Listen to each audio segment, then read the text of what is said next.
Have you ever wondered how to capture an alligator's best side? Or how to coax the perfect pose from a camera shy grizzly bear?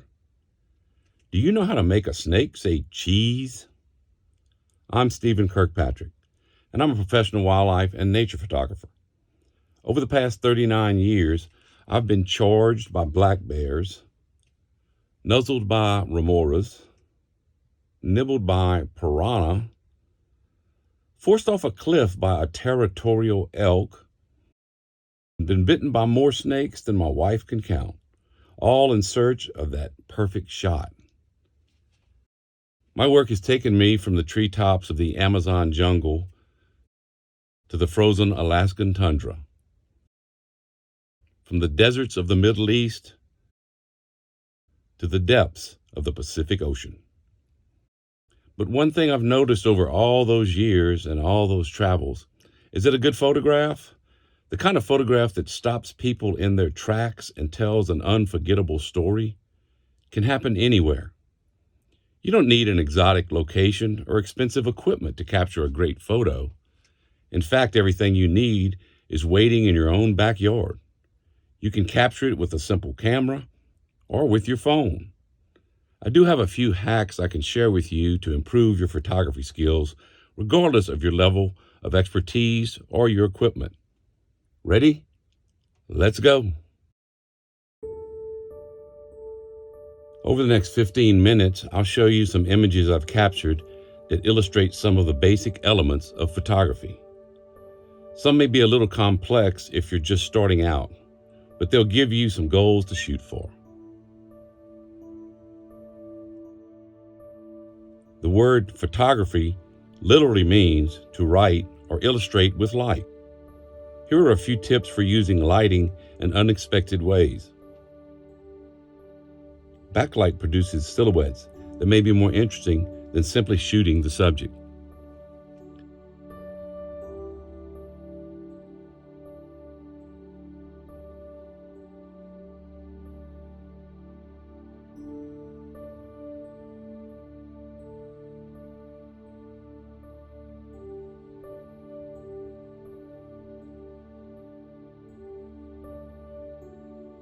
Look for opportunities to shoot in front of and behind the subject.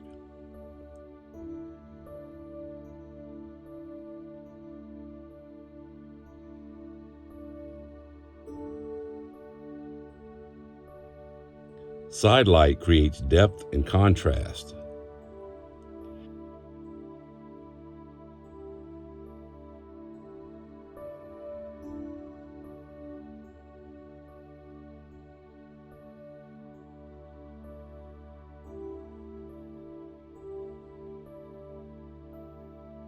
As Ansel Adams said, it's about knowing where to stand. Sometimes moving over just a foot or so can change the lighting and make an ordinary image a dramatic one.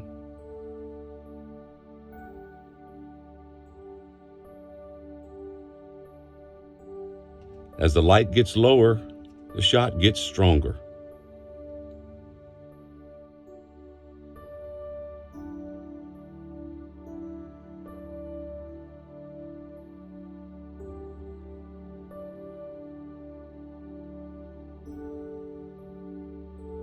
Watch how a cloud passing overhead can dramatically change your image by cooling the warm colors.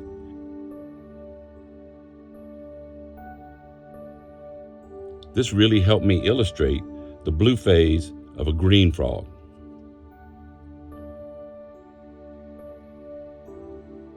Shooting in moonlight is challenging, but it can have magical results.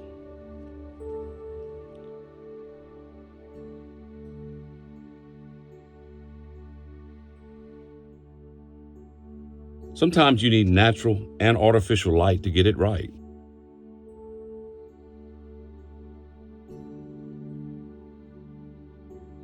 Composition is arranging visual elements to stimulate the viewer. Sometimes, simplifying a scene can make it more powerful.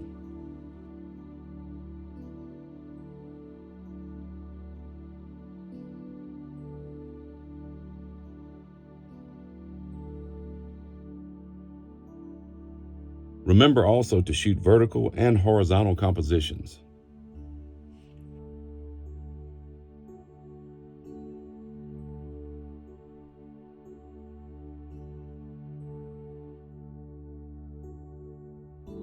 The rule of thirds is a basic composition technique. 4 intersecting lines or power points where the eyes naturally want to focus.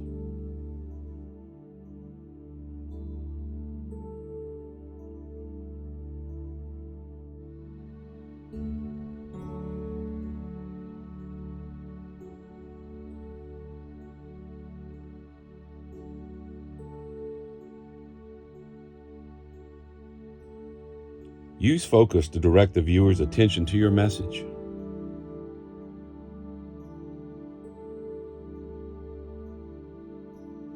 Do you want to feature the deer or the turkey? The eyes or the nose? The open field or the grove of trees? Use lenses of different focal lengths to change perspectives and the message in a scene. You can show a close-up of a subject or its surroundings.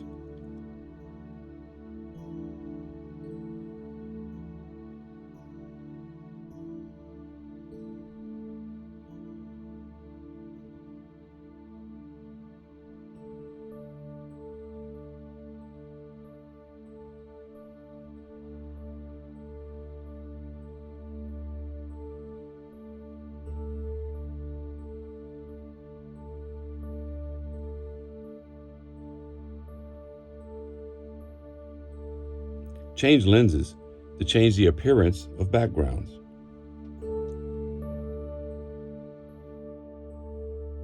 Exposure is determined by shutter speed, aperture, and ISO. The creative control of light, movement, and depth of field can produce magic. Choose to stop the action with a fast shutter speed, or create movement by using a slow shutter speed.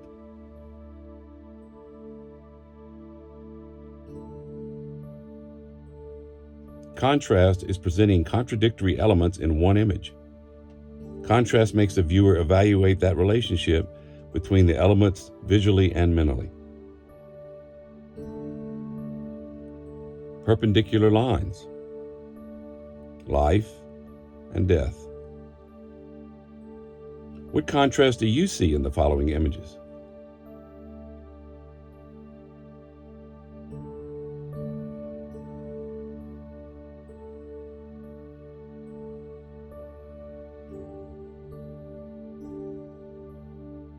Action shots can capture that perfect split-second moment or the passing of time. Catch the perfect moment.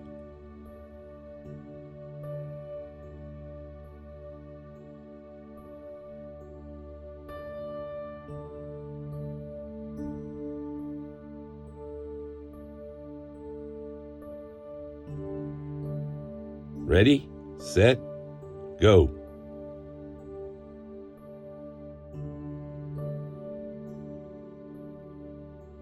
Long exposures. Many months of waiting.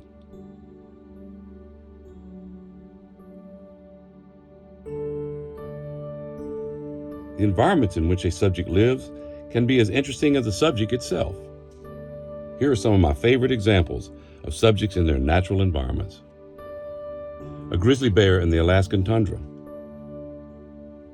Trumpeter swans in British Columbia. A water moccasin in a Mississippi swamp. A hoary marmot in the Rocky Mountains. Sea otters in the California surf. Barred leaf frog in the Amazon jungle. A humpback whale in Glacier Bay. A gray wolf in Denali National Park. Great blue heron on a Florida beach. And a moose in Wonder Lake. Use reflections as creative expressions. Magic hour light makes a difference. Anticipate possible reflections.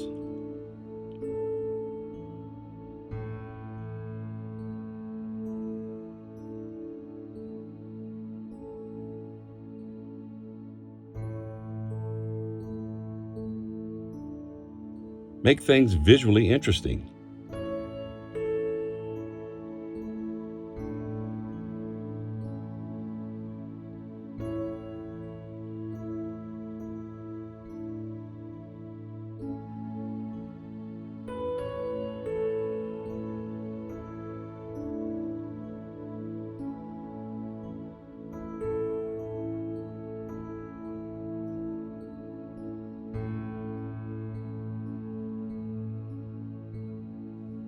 Less is often more.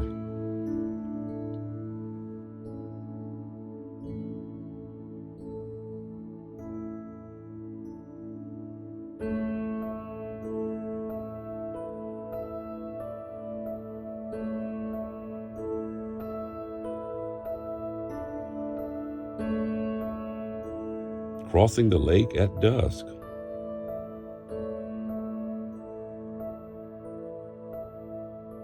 Give the viewer a unique perspective they would never see without your vision. Water level is always an interesting perspective.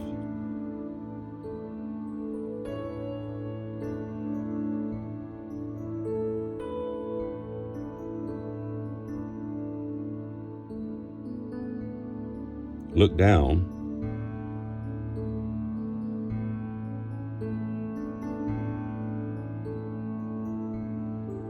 Look up.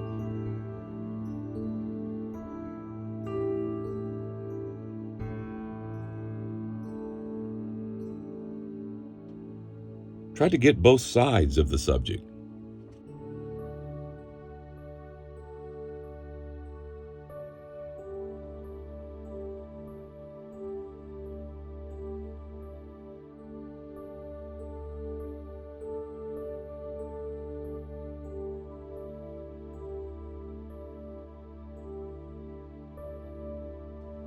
Hide and seek.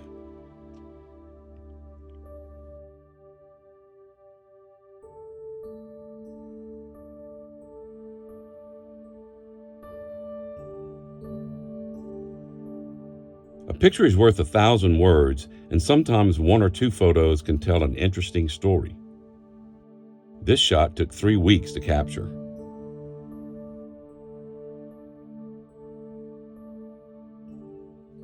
There's more to the story.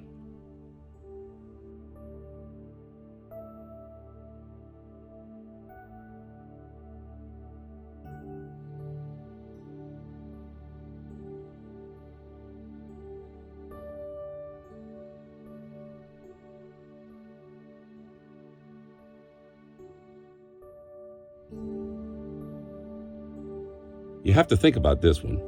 Not much chance of being seen, much less photographed.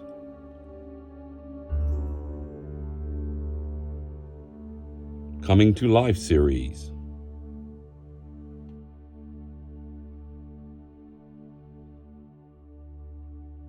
Sometimes you need somebody for scale. Now that's a tree. I hope you found some of those tips useful for your own photography. I'll close by showing you 2 of my favorite places to shoot. The first is in dew-covered fields, where the dewdrops turn tiny insects and flowers into nature's jewels. And remember, get there early. Pre-dawn light. Searching for subject matter is often the hardest part.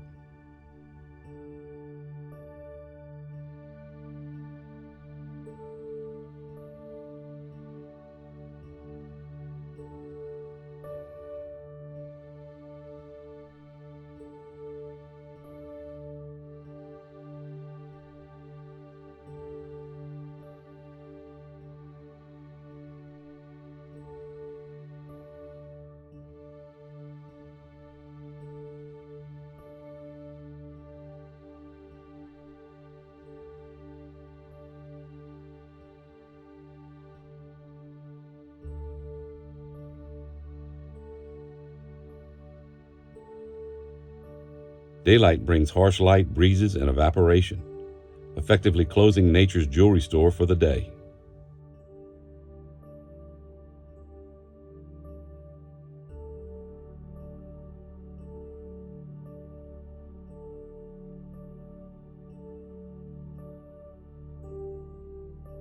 Another one of my favorite places to shoot is underwater.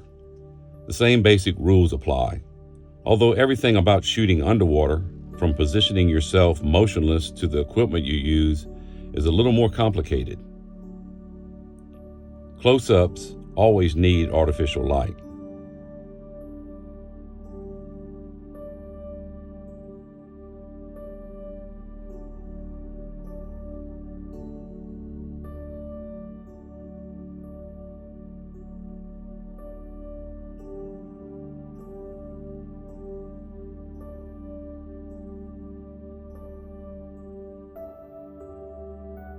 Natural light will always have a blue-green cast.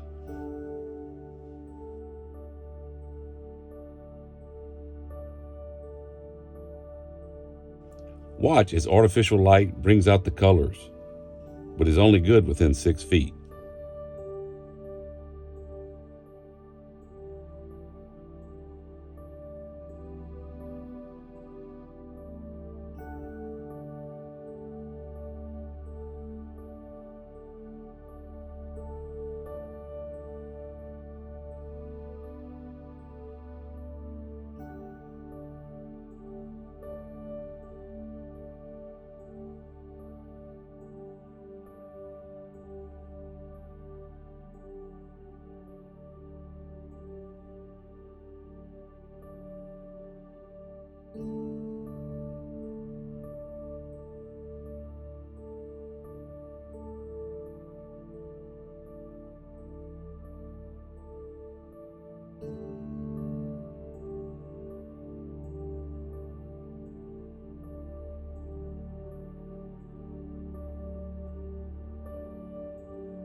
Whether you're planning an exotic photo safari or an hour exploring your own backyard, I hope these tips will help you capture the natural beauty of the world around you.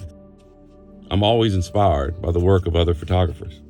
If you'd like to share some of your photography with me, I'd love to take a look. Speaking of backyards, I think I'll head out right now and see what's waiting in mine.